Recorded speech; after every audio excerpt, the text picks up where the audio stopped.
Et bonjour à tous, ici Cal, bienvenue sur cette nouvelle vidéo sur la saga Final Fantasy. Aujourd'hui, on va parler de Final Fantasy Crisis Core, mais la création du jeu, le développement, les idées, etc.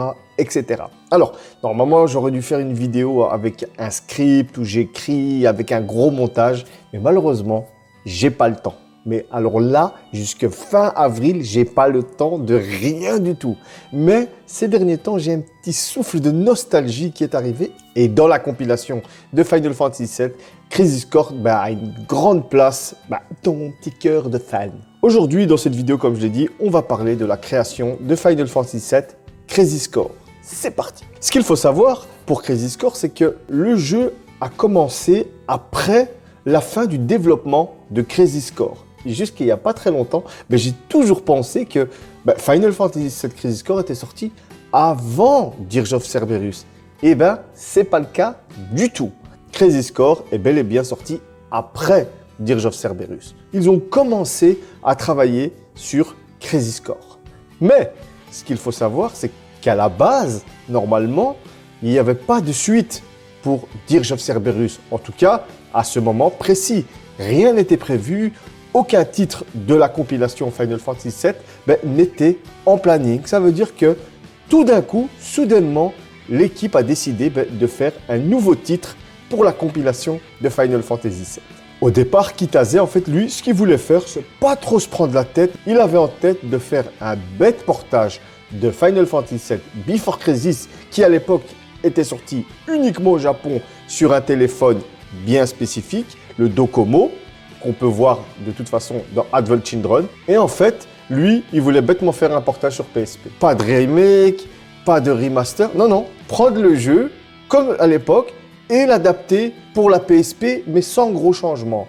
Franchement, ça sert strictement à rien, car Before Crisis à l'époque avait été pensé pour le mobile.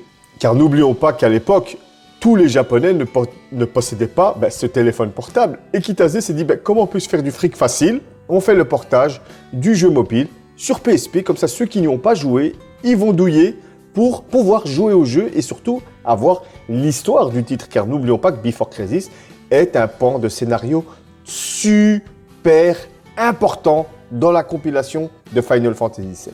Il avait aussi en tête de rajouter certains éléments d'histoire, peaufiner un petit peu, mais pas trop, juste un petit peu, sans toucher au gameplay, sans toucher au cœur du jeu. Franchement, si vous avez joué à Before Crisis, parce que vous pouvez le trouver sur le net facile, c'est injouable. Mais bon, heureusement, le dieu du gaming était présent et tout ça ne va pas se faire. Mais j'explique. Quelques temps plus tard, la nature du projet va totalement changer suite à une discussion entre Kitase et Nomura. Et tant mieux. Au moment où Kitase va parler du projet à Nomura, il avait comme une vision ambitieuse pour ce jeu, pour ce Before Crisis, d'en faire quelque chose de meilleur et non pas un bête portage. Nomura, à ce moment-là, on peut dire qu'il était chaud et je le remercie car on peut le dire que c'est un peu grâce à lui qu'aujourd'hui, on a pu jouer à Crisis Core. Merci Nomura. Et tout simplement, lui, le titre, il voulait en faire un jeu à part entière avec une autre vision du gameplay que celui de Before Crisis et aller plus loin dans l'histoire et dans le gameplay. Suite à cet entretien, Nomura commença à réfléchir le futur de ce jeu qui ne possède pas de titre, qui ne possède pas de héros, on ne sait rien. Nomura entrait dans une certaine réflexion assez intense pour imaginer ce nouveau jeu qui allait sortir pour la compilation de Final Fantasy VII. Et le plus bizarre dans tout ça, c'est que, en fait, le truc qui le perturbait le plus, c'était le titre du jeu. Sacré Nomura. Car à la base, normalement, le titre du jeu, c'est Before Crisis, mais sur PSP. Tout simplement. Non, lui, il a dans sa tête un nouveau jeu. Le premier choix de titre a été Before Crisis Core. On voit déjà du Crisis Core. Il a seulement rajouté Crisis dans le titre. Car à ce moment-là de sa réflexion, Nomura savait déjà que le héros de ce jeu ne serait que Zack. Merci Nomura, on t'aime Zack. Et t'as pas intérêt à foirer dans Final Fantasy la partie 2 du remake, s'il vous plaît, les infos. Il est logique que le contenu du jeu allait beaucoup différer de Before Crisis, car ceux qui ont joué à Before Crisis, et vous êtes des champions, ou qui ont suivi mes vidéos, la jeunesse de Final Fantasy VII, vous savez que dans Before Crisis, Zack, on ne le voit pas beaucoup, on le voit peut-être 2 fois, 3 fois grand max, et c'est vraiment des petites missions sans grande importance. Par les héros, c'est les Turks dans Before Crisis. Alors lui, il voulait vraiment centrer son histoire sur le soldat Zack. Et c'est pour ça que dans cette perspective de ce nouveau jeu, le terme Before n'avait plus aucun sens. C'est pour ça qu'il va l'enlever et qu'il va seulement laisser Crisis Core, tout simplement. Et si vous avez remarqué les initiales des différents jeux de la compilation de Final Fantasy VII, on voit que si vous prenez les premières lettres des mots, ça fait comme une sorte de suite alphabétique. Comme par exemple Advent Children, AC, Before Crisis, BC, à l'époque Dirge of Cerberus, DC, et maintenant avec ce Crisis Core, on a CC, A, B, C, D. Et le plus amusant dans tout ça, c'est que c'est au pif. Ils n'ont pas dit à un moment où on va faire un foreshadowing de dingue. Tous les titres de la compilation, ça va être la première lettre, ça va être l'alphabet. Non, ça a été fait au pif. Mais quand c'est bien fait et que l'inspiration divine est là, on a ça. A, Advent Children. B, Before. C, Crisis. Et Dirge of Cerberus pour le D. Juste magnifique. Le développement du jeu fut entrepris très rapidement. Dans un premier temps, le réalisateur sera que Hajime Tabata, avec l'aide de Nomura, eux deux allaient travailler sur la direction à suivre pour ce nouveau jeu. Dans la production de Crisis Core, ça va être Hideki Imaizumi qui va s'occuper de la production de Crisis Core. Le producteur plus Tabata, ce qu'ils vont faire, c'est qu'ils vont faire un tour de table de toute l'équipe de développement et vont commencer à réunir des petites idées par-ci par-là. Et ce travail va commencer au printemps 2005. On va dire que c'est à ce moment-là, vraiment, que Crisis Core va commencer à émerger de la tête de ses développeurs. Et dans l'esprit du réalisateur qui est Hajime Tabata, pour lui, c'était inconcevable qu'un tel titre comme Crisis Core ne soit pas créé par l'ancienne équipe qui a travaillé sur Final Fantasy VII. Et je l'en remercie. Et de toute façon, on le sent dans le jeu Crisis Core qu'il y a une petite touche Final Fantasy VII dans son ambiance, dans ses graphismes. Juste magnifique, et c'est pour ça que c'est un jeu Crisis Core qui déchire, car ceux qui se sont occupés de Final Fantasy VII vont travailler de nouveau sur Crisis Core. Et moi je dis merci. C'est pour ça que Naora et Nojima, ceux qui s'occupent à la fois direction artistique pour Naora et tout ce qui est scénario pour Nojima, ils vont revenir pour travailler sur ce nouveau titre qui doit être un pilier dans la compilation de Final Fantasy VII. Et clairement, vu que Crisis Core est la base, est l'origine, est le point de départ de cette magnifique compilation qui est celle de Final Fantasy VII. Et ce qui est bien dans les développements de Crisis Core, c'est qu'il y a un vent de nostalgie, il y a une bonne ambiance, car tous ceux qui vont développer le jeu, en tout cas l'équipe de base, se connaissent.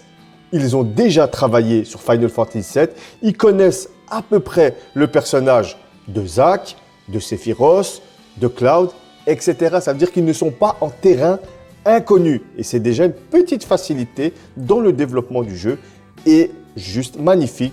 Quand on crée un jeu dans de bonnes conditions, on a du top et moi je dis merci. Le but de Crisis Core va être à la fois de nous narrer la genèse de Final Fantasy VII, mais surtout de nous approfondir l'histoire de Zack qu'on a vu brièvement dans Final Fantasy VII. Beaucoup de questions se posaient à l'époque sur ce personnage qui était hyper important dans l'histoire et le développement de Cloud, mais dans FF7, malheureusement, on n'avait pas beaucoup d'infos sur lui. Alors, c'est une aubaine pour les développeurs et Nojima qui écrit l'histoire, qui développe le personnage. C'est un vivier juste magnifique. Il y a tout à inventer, il y a tout un passé, un univers, des personnages à mettre en scène pour ce Crisis Core, pourtant qui a une base solide, Final Fantasy VII, mais on peut rajouter des choses qui n'existent pas comme Genesis ou encore Angel. Et aussi, on va développer un peu plus Sephiroth. Et ça, que demande le peuple? C'est Sephiroth, les gars. Arrêtez de jouer, arrêtez de faire les malins, on parle de Sephiroth là. Pour les développeurs, travailler sur un Final Fantasy VII, c'est juste au Japon, bien sûr, une question d'honneur. C'est une joie de pouvoir rajouter une pierre à l'édifice qui est ce monument qui est Final Fantasy VII.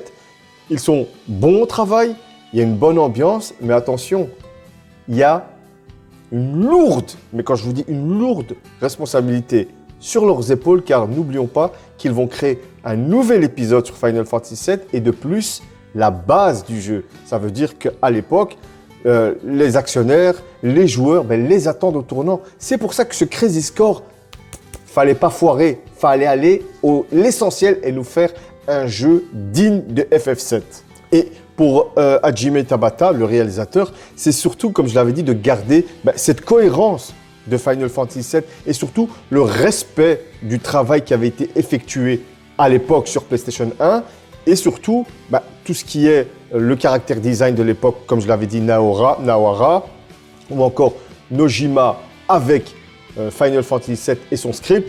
Il fallait qu'il travaille, qu'il imagine une préquelle, comme je l'ai dit, mais ils n'ont pas le droit à l'erreur. La difficulté pour le réalisateur, qui est Tabata, est de respecter l'œuvre originale de Final Fantasy VII, respecter le travail qu'ont donné l'ancienne équipe, qui est d'ailleurs l'équipe actuelle, pour ne pas, on va dire, saboter l'esprit, pour ne pas pervertir l'esprit de Final Fantasy VII et le travail de Naora et de Nojima à l'époque. Et ça, pour Tabata, c'est une pression énorme sur ses épaules, car lui, il sait que si ça foire, il va se faire bombarder. Et à sa place, je chierai dans mon froc, moi aussi. Imaginez-vous, on dit « Ouais, il y a un Final Fantasy VII qui va sortir, c'est un préquel, on va connaître mieux sur Cloud, sur Aerie, sur Sephiroth, sur Zack, et le jeu, c'est une dope. » Terminé, les carottes sont cuites. Oh non, non. Et dire qu'il y a un monde parallèle où ça existe, où Crazy Score, c'est un jeu de merde. Oh non, non, je ne préfère pas. Je ne préfère pas imaginer ce monde. Nous, on est bien avec un Crazy Score magnifique. Parlons un peu du scénario. Pour ceux qui ont joué à Crazy Score, ils savent de quoi je vais parler, il n'y a pas de problème. Mais remettons-nous dans le contexte de l'époque. Il fallait donner un passé à Zack, car n'oublions pas que pour les joueurs de Final Fantasy VII à l'époque, Zack, c'est quoi? C'est un soldat de première classe qui était pote avec Cloud. Il l'a sauvé, il est mort, il lui a donné la Buster Sword. Au revoir, on ne sait rien d'autre. C'était le petit ami d'Aeris, mais je veux dire, on avait des bribes de souvenirs, des bribes d'histoire. Et là, pour Crazy Score, il y a toute une histoire à raconter. Il y a un vivier de personnages à rajouter et surtout, un caractère à donner à ce Zack. Parce qu'à l'époque de la PlayStation 1, c'était pas trop ça, le développement des personnages. C'était bon, hein, mais il n'y avait pas les expressions, il n'y avait pas la parole. Vous m'aurez compris quand je dis ça. Et c'est un boulot monstrueux de créer une genèse à ce Final Fantasy VII. Une base qui on pourra après dire « Ah, c'est cohérent avec Final Fantasy VII et ce Zack, ah ok, il est comme ça, il est comme ça. » Et c'est ça qui est chouette. Il y a tout un univers dans cette compilation de Final Fantasy VII à créer et c'est la base. Ça veut dire que tout va démarrer de là. Très important. À l'époque aussi, les développeurs n'avaient pas peur de dire que Crazy Score, c'était aussi toucher la corde sensible des fans de Final Fantasy VII. Et ça, c'était chouette car ils s'en cachaient pas. Ouais, on va faire du fanservice. Mais quand tu as joué à Crazy Score, c'est tellement bien fait qu'on en redemande du fanservice comme ça. Et ça a marché, en tout cas sur moi, à 1000%. Merci Tabata, merci à toute l'équipe de m'avoir fait « Oh, la cinématique de fin !» Magnifique. En tout cas, pour eux, ça a marché, ça c'est sûr. Et quand vous avez joué à Crazy Score, il y a beaucoup de scènes de Final Fantasy VII qui ont été refaites à l'époque pour jouer sur ce fanservice. C'est Sephiroth qui brûle le village de Nibelheim, le combat Cloud contre Sephiroth, la mort de Zack. Vous m'aurez compris, que des scènes cultes. Et tout ça sur PSP, s'il vous plaît, pour dire qu'ils savent de quoi ils parlent, ils savent gérer cette console portable et c'est... Oh, rien que je vous en parle, j'ai des putains de frissons. Magnifique. Une PSP, une console portable. Oh, s'ils auraient fait ça sur PlayStation 2, hop, tuez-moi s'il vous plaît. Mais d'abord que je joue au jeu. Et c'est pour ça que c'était un risque à l'époque de me faire ça sur PSP. Car plus il travaillait sur le scénario, sur les personnages, et plus ce projet de Crisis Core prenait de l'ampleur. Il y avait une certaine ambition. Et dire que on va faire ça sur PSP, à l'époque, moi, quand j'ai su que ça allait être sur PSP, je me suis dit, PSP, portable, il n'y a pas assez de boutons, pas assez de puissance, ça va être pourri. Putain de merde, qu'est-ce que j'ai été con. C'était génialissime. Ils ont réussi leur pari, un pari fou quand même. Mais bon, sur PlayStation 2, ça aurait donné beaucoup mieux, c'est clair. Une fois que Nojima avait donné le scénario, il avait peaufiné les personnages, les directives, le sens des combats, etc., les gens, quand ils voyaient ça, les développeurs, ils disaient « Ouf, ça peut nous donner une centaine d'heures de jeu, mais attention, on est sur PSP.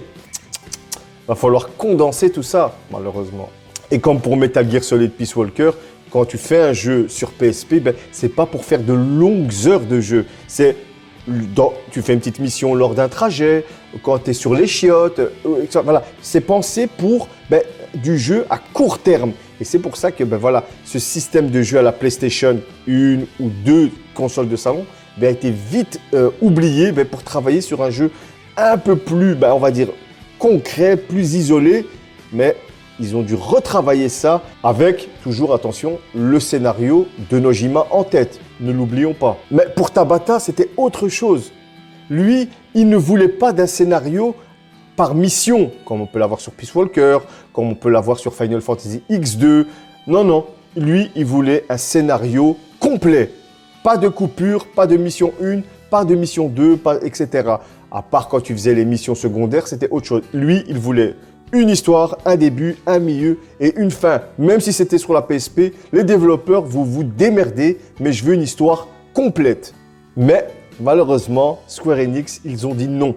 Car dans les projets de Tabata, c'était quoi? S'il voulait concrétiser le jeu qu'il avait en tête, il aurait fallu 2 UMD. Et à ce moment-là, Square Enix, ils ont dit non, tu te démerdes, tu mets tout sur un UMD. Tabata a dû réfléchir de nouveau pour mettre tout ce jeu, toute cette ambition, tout ce scénario de Nojima qu'il avait adoré sur un UMD. C'est à ce moment-là que le scénario va devenir plus linéaire, mais va donner à côté ce côté mission annexe. C'est des missions que vous débloquez au fur et à mesure. Ça, pour Tabata, à la limite, on va dire que ça donne un plus à côté de l'histoire. Square Enix ont dit non, mais lui, il a dû adapter, il a fait une histoire plus linéaire avec des missions annexes. Car n'oublions pas, comme je vous l'avais dit, la PSP, c'est une console portable. Tu joues rapidement. À l'époque, quand on pensait PSP, on pensait « Ah, je vais jouer dans le bus », comme je l'ai dit, ou dans les chiottes. C'est pour ça qu'il a imaginé, après, ces quêtes secondaires, ces missions, en fait, car tu peux les faire dans le bus ou si tu es occupé vite fait dehors. Et quand tu es chez toi tranquille, tu joues à l'histoire. Et quand tu es dehors, les quêtes annexes. Et franchement, c'est un bon deal, car dans Crisis Core, tu peux faire tes missions annexes quand tu veux. Il n'y a rien qui t'en empêche. Tu ne dois pas suivre on va dire une trame, tu dois seulement attendre pour les débloquer, ça oui, mais après, une fois qu'ils sont débloqués, tu les fais quand tu veux, et ça c'est génialissime. Les développeurs, ça c'est amusant, parce que les développeurs à l'époque, ils ont pensé que les gens ils vont peut-être jouer 30 minutes, 45 minutes dans les transports en commun. C'est pour ça que dans le jeu Crisis Core, il n'y a pas beaucoup de mouvements de caméra, parce qu'ils avaient peur que, que les joueurs qui sont dans le bus, dans le train, dans le tram, ce que vous voulez, et la nausée. C'est pour ça que les mouvements caméra, dans l'histoire ou dans le jeu, sont limités. Mais ils sont trop gentils, ces développeurs. Excellent, trop fort. Alors, pour continuer, là maintenant on arrive, j'ai bien aimé ce moment parce que j'ai dû faire des recherches pour faire cette vidéo, c'est qu'on arrive à parler de la fin du jeu, de la cinématique de fin de Crisis Core, tout le monde la connaît, la mort de Zack.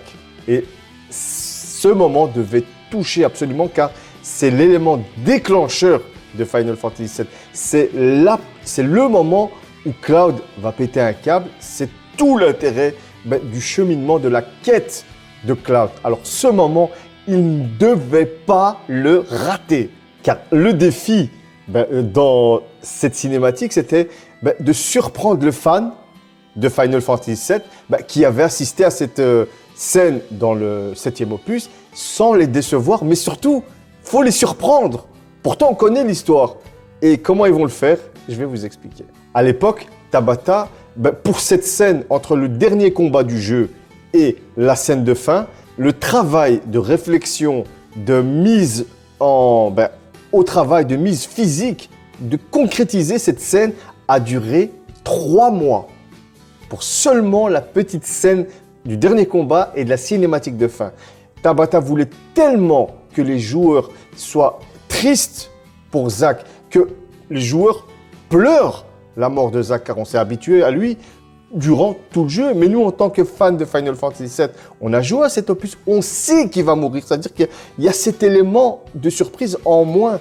Mais pour Tabata, c'était super important qu'à la fin de Crisis Core, on soit triste et à la fois content pour Zack. Et ceux qui ont regardé la fin, ils ont été tristes, mais aussi heureux pour Zack. Et là, c'est... Merci Tabata, merci toi. Oh, j'en pleurais. Continuons, sinon je vais plus arrêter. Et c'est pour ça qu'à l'époque, au moment de travailler sur cette scène de fin, Nomura avait demandé à l'équipe de lui dessiner un storyboard de la scène de fin ultra détaillé. Il voulait ressentir ce que Tabata avait en tête. C'est pour ça, pour que lui puisse travailler sur cette scène. On voit l'importance, l'impact que doit avoir cette scène de fin. Cette mort de Zack doit être parfaite. Et c'est pour ça que Nomura, à l'époque, avait mis un peu la pression à l'équipe pour avoir un storyboard complet. Il voulait avoir des détails de chaque mouvement de Zack, chaque mouvement de Cloud. Vous vous rendez compte la pression? Parce que si la fin de Crisis Core, elle pue la merde, c'est le jeu complet qui pue la merde. Même si c'est stylé, comme je vous l'avais dit plus tôt, on connaît cette scène. On sait que Zack va mourir.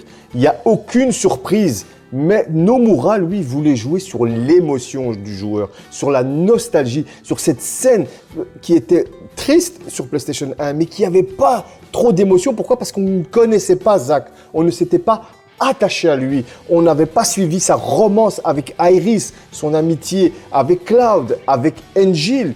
À ce moment-là, Zack était un inconnu pour nous. Il faut dire ce qu'il y a. J'ai bien aimé sur PlayStation 1 à l'époque cette scène de mort. Mais Zack, je ne le connaissais pas. Pour moi, c'était un random. C'était quelqu'un qui lui avait donné la Buster Sword à Cloud. Mais je n'avais pas d'affect émotionnel avec lui. Et c'est là que Nomura voulait nous gruger, voulait pas nous arnaquer, mais nous choquer, nous surprendre. C'était l'émotion, c'était le ressenti. Vous savez que pour moi, si vous suivez mes vidéos, le ressenti, c'est trop important. Et le premier jet qu'avait réalisé Tabata avec son équipe a été directement refusé par Nomura. Je m'explique. À l'époque, quand Zack est mort, en fait, Tabata, ce qu'il avait fait, c'est que quand on voyait Zack allongé, on voyait des bleus. Voilà. Il avait des hématomes sur le visage, sur les bras, mais pas beaucoup de sang. Et c'est à ce moment-là que Nomura a eu gain de cause auprès de Kitase et dire que dans cette scène, il fallait du sang, il fallait des blessures. On devait voir des impacts. On devait voir que cette scène était horrible. Il s'était pris des balles de mitrailleuse de la milice de la Shinra. C'est pour ça que l'idée de Nomura a été acceptée de mettre du sang sur le corps de Zack et quelques impacts de balles pour nous montrer que voilà, il a combattu comme un soldat, mais ça reste un humain, il ne peut pas supporter les balles. Quand j'ai vu cette scène la première fois, j'ai vu tout ce sang, j'étais choqué parce qu'on ne voit pas du sang dans Final Fantasy. Et c'est ça qui rend cette scène impactante. On voit la mort de Zack et on voit qu'il a souffert, il a du sang, il a des... Magnifique. Heureusement que les hématomes, l'idée de Tabata a été rejetée parce qu'elle aurait été beaucoup moins impactante, on ne va pas se mentir. À l'époque, quand le jeu avait été, on va dire, présenté, avait donné des nouvelles, le héros n'était pas Cloud. Et beaucoup de gens avaient crié car à l'époque, ça avait été dit que Cloud allait être un petit peu effacé de Crisis Core car il n'allait pas être le héros. Mais attention, il y a un développement de Cloud dans Crisis Core. On voit comment il est à la base. Quelqu'un de chétif, quelqu'un de craintif, un petit peu peureux, mais quand même courageux quand on le voit le combat contre Sephiroth Car n'oublions pas qu'à un moment, il avait pour mission de tenir Hollander, de l'empêcher, Hollander c'est le professeur, de l'empêcher de s'enfuir. Et il s'est fait mettre à terre par Hollander. C'est pas un combattant, c'est rien du tout. C'est pour nous montrer ce côté pathétique de Cloud et nous faire comprendre que plus tard, il va devenir badass. Car clairement, dans Final Fantasy VII, on le sent pas. Mais là, dans Crisis Core, quand tu vois ce Cloud tout pourri, et après ce qui devient dans Final Fantasy VII, tu vois ce clash, c'est pas possible, c'est pas Cloud. Et vu que Zack est le nouveau héros, ben c'est lui qui était au centre de l'intention. C'est lui sur qui étaient braqués les projecteurs. Alors on devait lui donner consistance, on devait lui donner une personnalité. Ça devait être quelqu'un d'attachant. Et c'est le cas. Zack, dans la compilation de Final Fantasy VII, moi, c'est mon personnage préféré. Et dans Crisis Core, je l'ai adoré parce que c'est un petit fanfaron, une sorte de Tidus mélangé avec un petit peu de Zidane. Mais on voit qu'il prend en maturité, il voit ses potes mourir, il se rend compte que la Shinra, c'est de la merde et on voit vraiment l'adolescent passer dans le monde des adultes. Et ça, c'est... Et à l'époque, sur PlayStation 1, on ne pouvait pas sentir ça. Et c'est ça qui est chouette avec le contraste entre Cloud et Zack. Et c'est là où on nous montre l'importance. Pourquoi Cloud a copié la personnalité de Zack? Parce que quand on nous en parle dans Final Fantasy VII, on se dit « Ouais, mais ouais, c'est Zack et tout. » Mais on ne connaît pas ce Zack. Là, maintenant, on le voit. On sait que c'est quelqu'un de puissant. Et on comprend pourquoi Cloud a pris sa personnalité. Parce qu'à la base, c'est son pote. Et que sa mort l'a traumatisé. Et Nojima, à l'époque, il avait dit « Zack a été très facile à écrire car il y avait tout à découvrir, il y avait tout à inventer. » Et lui et Nomura voulaient quelqu'un de joyeux, de fanfaron, de déterminé, un peu tête brûlée, car il voulait montrer, comme je l'ai dit, cette différence entre le début de l'aventure et la fin de l'aventure. La fin de l'adolescence, le début de l'enfer d'être adulte. Et ça, c'est un vivier d'histoire. On a suivi ça dans Crisis Core et c'était excellentissime.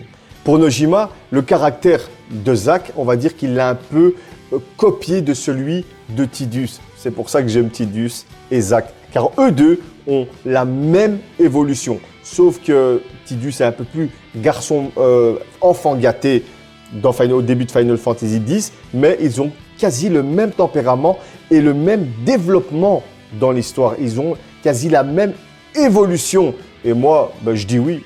Et Nojima, à l'époque, il a dit qu'il a pris beaucoup de plaisir à créer la personnalité de Zack, car il y avait tout à inventer. Parce que, comme je le dis, il apparaissait dans Final Fantasy VII, mais on ne connaissait rien de lui. C'était une page blanche qu'il fallait remplir, mais tout en gardant la cohérence de Final Fantasy VII et de l'évolution de Cloud. Car n'oublions pas que dans Final Fantasy VII, Cloud, c'est quelqu'un de tourmenté à l'image d'un Squall, qui sont deux personnages tourmentés, un peu anti-héros. Et lui, il ne voulait pas du tout ça pour Zack. Il voulait mettre à la base quelqu'un de joyeux, quelqu'un de content, de bagarreur, de tête brûlée qu'il a. Et au fil du temps, être adulte. C'est le contraire, en fait, du développement de Cloud et de Squall. Et ça, je trouve ça génial. Parlons du design de Zack qui a été donné par Nomura. À l'époque, dans Final Fantasy VII, vu que Zack n'apparaissait pas beaucoup, il n'y avait pas de background derrière, Tetsuya Nomura, il ne s'en cache pas que, voilà, il a dû inventer Zack très rapidement, lui donner son côté, le design, lui donner corps très rapidement. Il n'y avait rien d'approfondi car le personnage n'avait pas d'histoire, ne parlait pas beaucoup et il n'apparaissait qu'à la fin du jeu pour quelques scènes. Et à l'époque, quand il avait créé Zack pour Final Fantasy VII, c'était déjà dans la précipitation et il n'avait même pas colorisé le personnage. Il avait seulement donné un personnage en noir et blanc. Voilà, c'est Zack, vous cassez pas la tête, vous lui mettez l'habit du soldat, il a les cheveux noirs, c'est tout. Il n'avait pas donné ce côté personnel qu'on a Zack au début de Crisis Core avec ses deux mèches. Il n'a pas la même coupe et ça déchire. Et en plus, quand tu voyais Zack dans Final Fantasy VII, c'était un méga guerrier, le gars. C'était un Super Saiyajin 3. Il avait les cheveux du méga guerrier. Alors que quand tu le vois dans Crisis Core, il a une coupe plus, on va dire, normale comparée à celle de Final Fantasy VII. Parce qu'à ce moment-là, Nomura, il n'avait pas réfléchi intensément. Il n'avait pas pris le temps de réfléchir sur le caractère design de Zack. Et maintenant que Zack, sur la PSP, est le héros de son propre jeu, Nomura a eu le temps de approfondir le personnage. Et à la base, il y avait 6 modèles pour Zack. Et à la base, Nomura avait imaginé 6 modèles différents pour Zack. Et ce qui est bien avec Zack, c'est que Nomura, en fait, il voulait vraiment donner, dans son caractère design, son évolution dans le jeu. Car physiquement, il devait évoluer. Le Zack qui était au début du jeu ne pouvait pas être le même qu'en fin de jeu. Et ça, on le sent clairement dans sa coupe de cheveux, dans le fait qu'il a l'habit du soldat noir, la cicatrice. On voit un Zack plus mature, plus âgé, marqué par le combat, avec des cheveux plaqués vers l'arrière et non pas des mèches rebelles au vent. Non, non, il est strict. Il a mis du gel, il a une mèche pour donner ce petit côté rebelle. Ça, parce que quand vous voyez le design de Zack, au départ, il a des mèches, c'est beau gosse, mais il y a quand même encore dans son second design cette mèche rebelle. Pourquoi? Pour dire qu'il y a quand même encore du Zack de l'époque, mais il a des cheveux gominés vers l'arrière pour dire que maintenant, voilà, il fait attention à lui, il y a un côté plus sérieux et plus adulte. Parlons un peu maintenant du caractère design d'Aeris. Nomura avoue à l'époque, pour lui, ça a été très difficile d'imaginer une Aeris plus jeune, plus sensible, plus naïve. Et encore une fois, comme pour Zack, ça devait se voir dans ses vêtements, dans son caractère design. Nomura a vraiment hésité à lui mettre du maquillage, à vraiment lui donner du make-up, car ça aurait fait vieillir, ou on va dire donner plus de maturité à Aeris, alors que ce n'est pas le but dans Crisis Core. Dans Crisis Core, ce qu'on veut voir, c'est une Aeris jeune, adolescente, naïve, toute mignonne, et le maquillage, ils l'ont zappé, ils ont essayé de garder une Aeris plus naturelle. Et ce qu'il faut savoir, c'est qu'on parle d'Aeris, un personnage qui a choqué dans l'univers de Final Fantasy VII. C'est pour ça que son apparence devait être travaillée minutieusement. Tous les détails étaient importants, car on parle d'Aeris. Et ils ont même travaillé jusqu'à sa peau. On devait donner ce côté adolescent, pur. Et magnifique, magnifique. Parlons un peu des graphismes du jeu. Quand tu joues à Crisis Core la première fois, graphiquement, je suis désolé, tu te prends une claque monumentale. La PSP a réussi à nous donner des jeux. Quand tu les joues, tu te dis, bordel de Dieu, c'est de la PlayStation 2. Crisis Core, Metal Gear Solid Peace Walker, Kingdom Hearts Birth by Sleep, God of War, etc., etc. Il faut savoir que l'équipe de Tabata en a chié et ils ont mis la max sur la PSP pour donner un rendu quasi identique à la PlayStation 2. Et on va pas se mentir, ceux à l'époque qui ont joué à Crisis Core, ils se sont pris une mandale de claques quand ils ont joué à Crisis Core. Arrêtez de vous mentir, c'était trop beau à l'époque. Et surtout, les cinématiques. Oh, les cinématiques.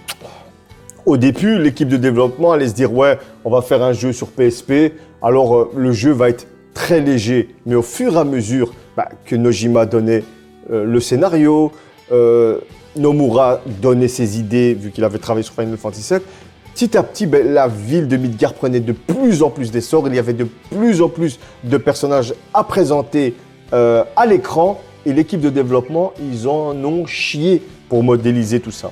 Et en fait, ce que voulait l'équipe, c'est que les gens ne se disent pas « Oh putain, sur PlayStation 2, ça aurait été beaucoup mieux niveau graphiquement. » Et quand tu vois Crisis Core, tu ne peux pas dire que c'est moche. Clairement, sur PlayStation 2, on serait tous devenus fous. Hein? Mais quand tu vois, par exemple, Dirge of Cerberus et que tu vois Crisis Core, je suis désolé, il n'y a pas grand-chose qui les sépare. Hein. C'est pour dire le travail monstrueux qui a été abattu sur Crisis Core. Et selon le game designer du projet Crisis Core, Nakaaki, il fallait toujours plus optimiser le gameplay, toujours plus optimiser les graphismes et avoir des combats fluides et une caméra qui est quand même, tous les jeux ont des problèmes de caméra, mais chaque fois qu'il réalisait quelque chose, il donnait à fond pour que ce soit parfait pour la PSP. Un gameplay imaginé pour la console. Kojima est un maître dans cet art, mais Square Enix à l'époque, tu pouvais pas les blâmer car c'était du top. On sent bien que Crazy Score, son combat, ses graphismes, la caméra avaient été pensés de A à Z pour la PSP et non pas pour un portage sur d'autres consoles. Non. Et quand tu as compris ça, c'est juste un jeu qui va tout déchirer. On est d'accord là-dessus. Et n'oublions pas que pour côté graphisme, Final Fantasy VII Crisis Core, c'est l'avant Final Fantasy VII. Mais à l'époque, quand tu pensais Final Fantasy VII, tu pensais quoi? Au SD, ça veut dire au super difforme. Des petits personnages tout chibi. Alors non, là, Midgar, il fallait lui donner un caractère grand, réaliste, avec des personnages avec des vraies proportions à la Final Fantasy VIII. Des gens avec une taille normale. Et ça a tout été un travail d'adaptation. Il fallait recréer Midgar, il fallait recréer les endroits qu'on avait déjà vus dans Final Fantasy VII pour donner un côté plus mature, un côté plus réaliste. Et ça a été du feu de Dieu. Et n'oublions pas, parce que ça a beaucoup, ouais, mais les endroits ils sont assez petits, c'est de la PSP, les gens, ils ne pouvaient pas faire plus. Hein.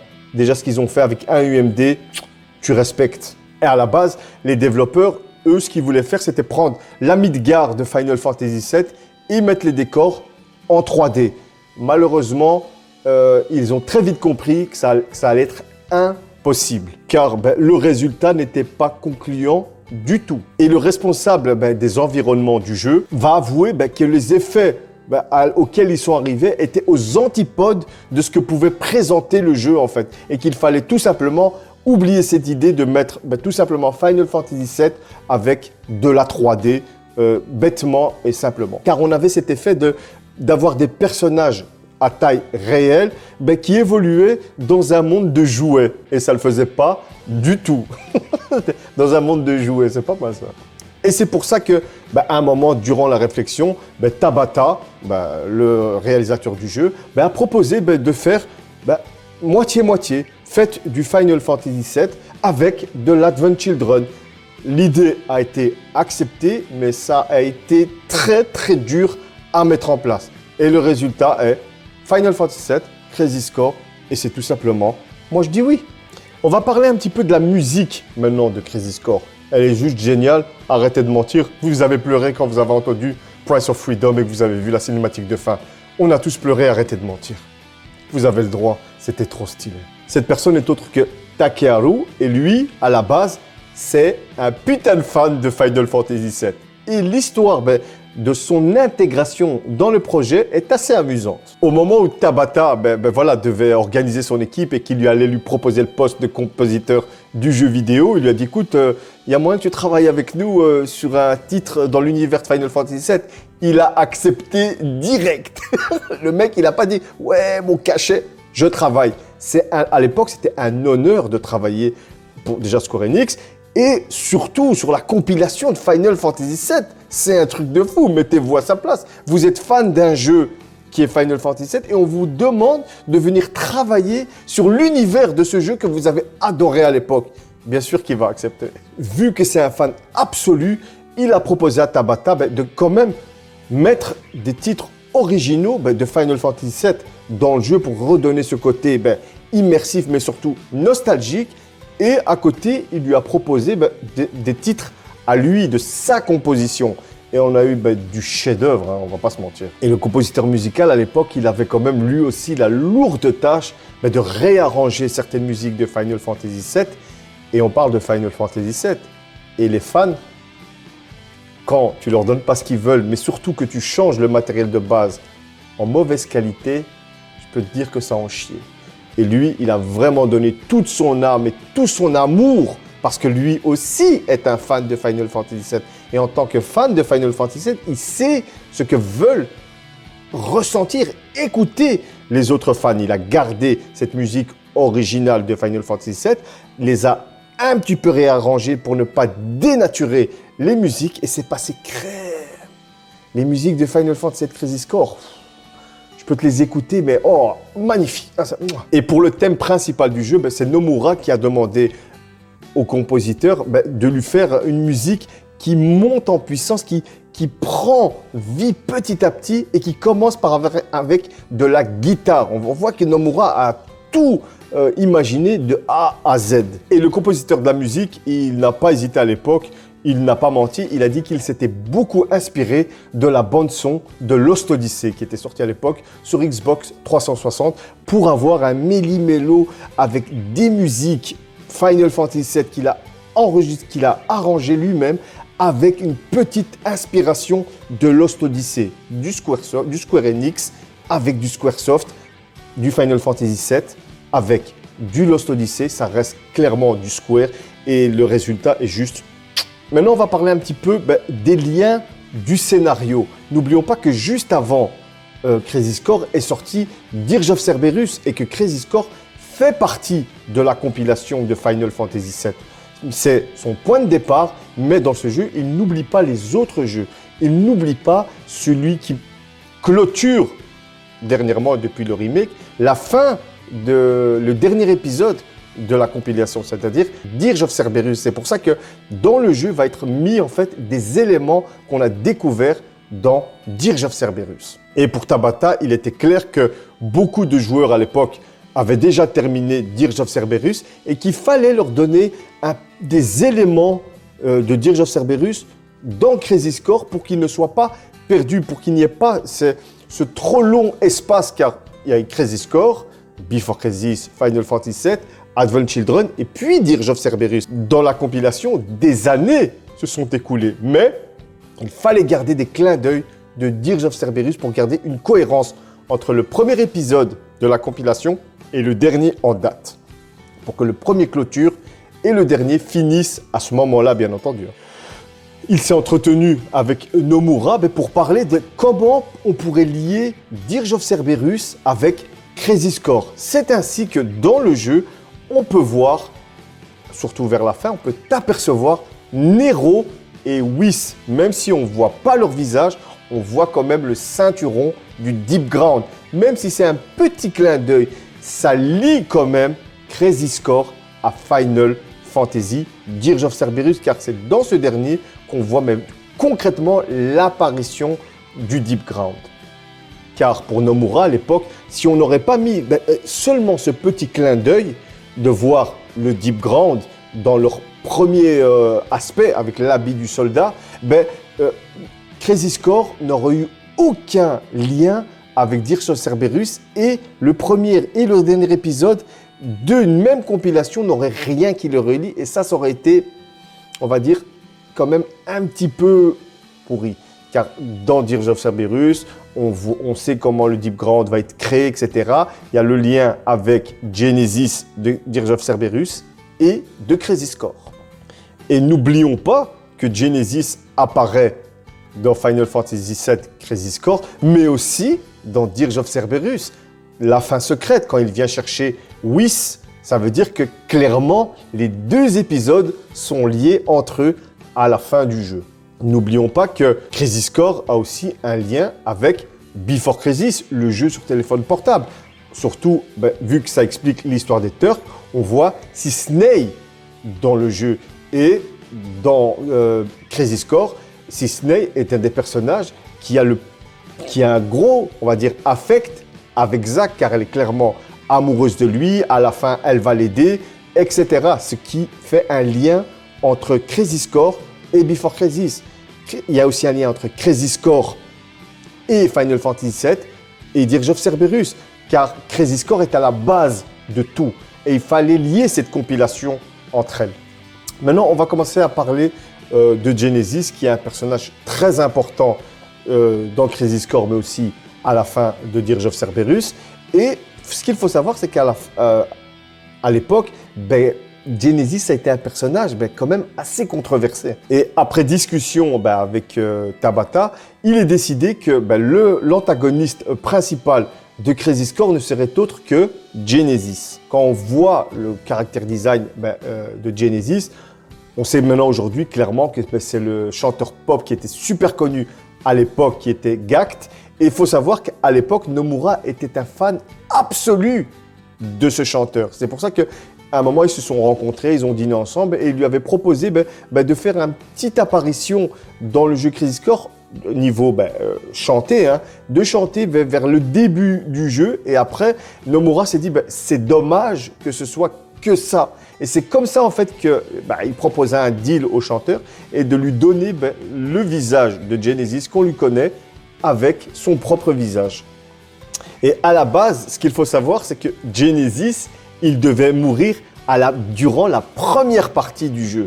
Mais Nojima savait que Genesis allait avoir un certain impact sur l'histoire de Crisis Core et a décidé qu'il reste jusqu'à la fin du jeu. Quand on parle de nouveaux personnages, on doit obliger parler de Angel, l'ami, mais aussi le maître de Zack, un personnage assez sérieux, un maître qui est quand même à l'image, on va dire, d'un Auron de Final Fantasy X, un personnage charismatique, mais surtout, c'est lui le premier détenteur de la Buster Sword que l'on connaît, car on sait que la Buster Sword, elle fait partie de la famille de Angel, mais nous, on le connaît que lui, on ne connaît pas son père, on ne connaît pas son grand-père. Ça veut dire que Angel a un certain impact avec Zack. Quand tu vois le style, par exemple, assez rock'n'roll de Genesis, c'est unique. Sephiroth, tu vois, il est unique son design. Mais quand tu vois Angel, il a l'habit du soldat. Il a deux épées, lui. Il a l'épée pourrie des soldats et il a la Buster Sword dans le dos. Pourtant, quand tu vois, il est simple. Il a seulement l'habit du soldat. Mais lui, il a quelque chose en plus. C'est le mentor de Zack et il a la Buster Sword. Et c'est ça qui donne tout ce caractère, cette force à Angel. Et il sera très important dans l'aventure de Zack, car ça va être son maître, ça va être son Obi-Wan, ça va être son Yoda. C'est lui qui va le former, c'est lui qui va lui donner une certaine façon de penser. Quand Zack il dit la phrase légendaire, il faut protéger l'honneur du soldat, etc., ça vient d'Angel. Et il y a un certain impact. Pourtant, son design à lui, il est simple. Il a seulement l'habit du soldat, mais de première classe. Mais il dégage beaucoup plus. Pourquoi?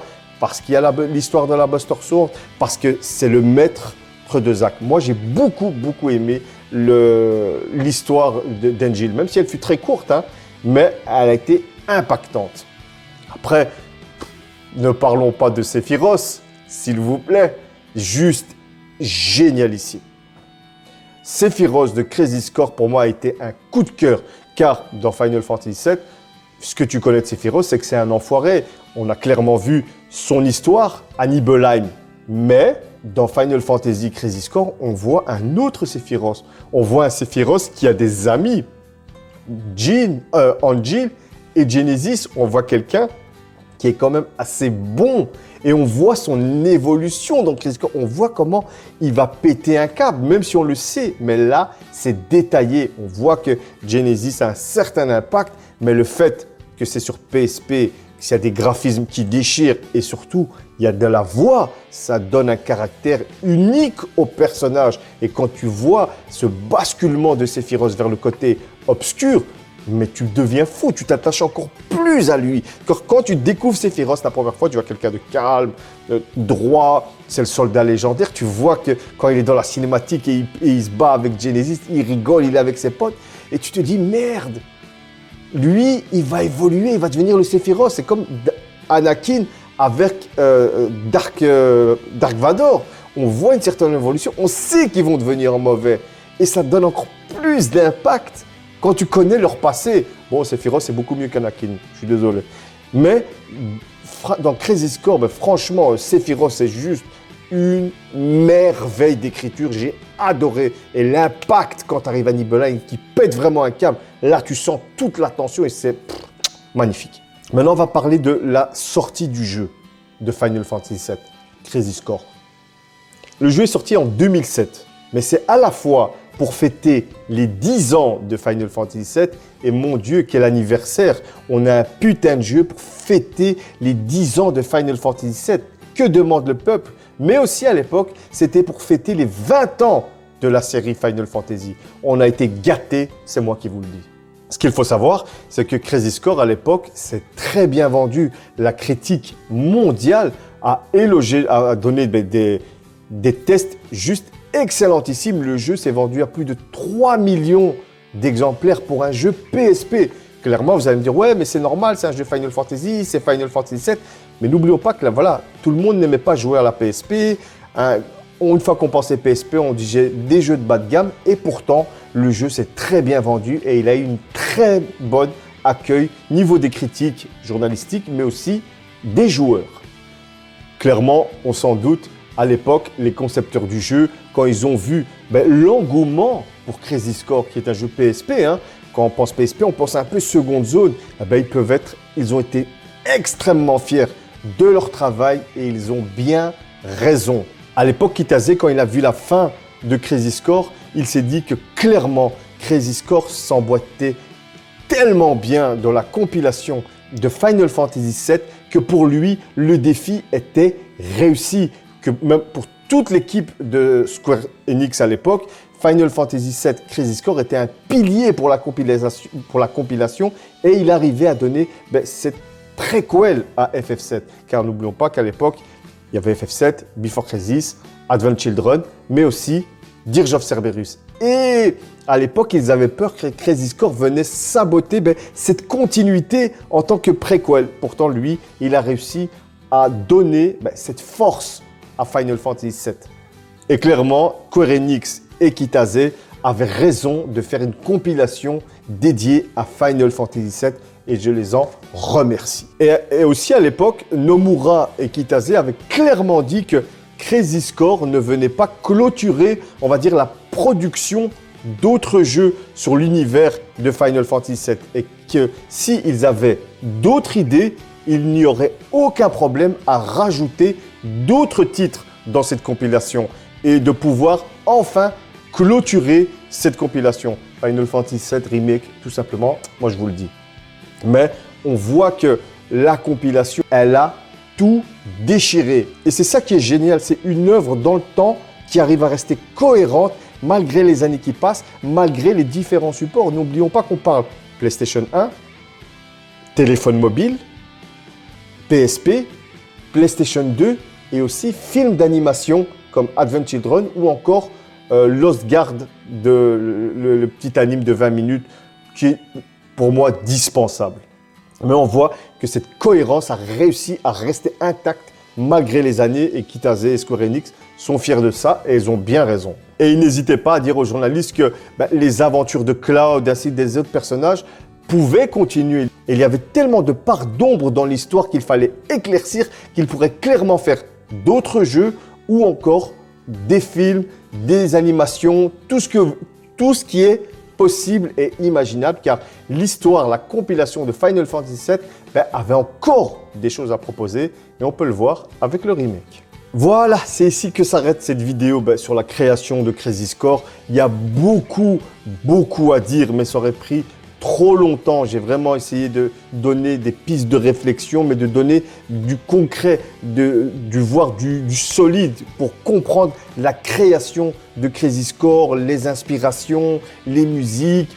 On aurait pu parler du gameplay mais personnellement ça ne m'intéresse pas trop. Ça reste un action RPG. On reste dans l'univers des matérias, mais c'est pas ça dont je voulais parler. J'espère que cette vidéo, elle vous a plu. Comme je vous ai dit au départ, pour le moment, j'ai pas trop le temps de faire des vidéos. J'aurais pu faire une vidéo travailler et tout, mais ça m'aurait pris horriblement de temps. Et malheureusement, ma vie de famille et surtout mon travail ne me le permettent pas. Là, moi, au moment où je fais cette vidéo, il est 3h40 du matin. C'est le seul moment où je peux faire la vidéo peinard. Tout le monde est en train de dormir. Et au moment où moi j'enregistre, ça fait 1h26 de vidéo. Normalement pour vous, ce sera beaucoup plus court. J'espère qu'elle vous a plu parce qu'encore une fois, j'ai parlé avec mes tripes, j'ai parlé avec ma gestuelle, avec ma façon de faire. Il est clair que ça n'a rien à voir avec une vidéo travaillée qui va dans le concret. Des vidéos comme ça de temps en temps, ça fait du bien. C'est plus facile à réaliser. Et on sent vraiment que j'ai kiffé Crazy Score tout simplement. Et après cette vidéo, je vais quand même continuer à faire du contenu sur Final Fantasy VII et aussi Crazy Score car j'ai envie de parler de la Buster Sword. Dans le sens que, comme vous pouvez le voir dans cette image, ici on a la Buster Sword de Crazy Score mais aussi la Buster Sword de Final Fantasy VII ou celle du remake. Et j'ai envie de comprendre pourquoi ce design est celle de Final Fantasy VII. Mais ça, ce sera dans une prochaine vidéo. je ferai dans ce type-là, vous allez me voir physiquement et vous expliquer, d'après moi, pourquoi il y a ces deux visions de Buster Sword. Allez, c'était Cal, j'espère que cette vidéo elle vous a plu. N'hésitez pas à mettre des pouces bleus, à partager la vidéo, à vous abonner si ce n'est pas fait. On est bientôt 4500 et moi je vous dis à une prochaine fois pour une autre vidéo dans l'univers de Final Fantasy VII. Ciao!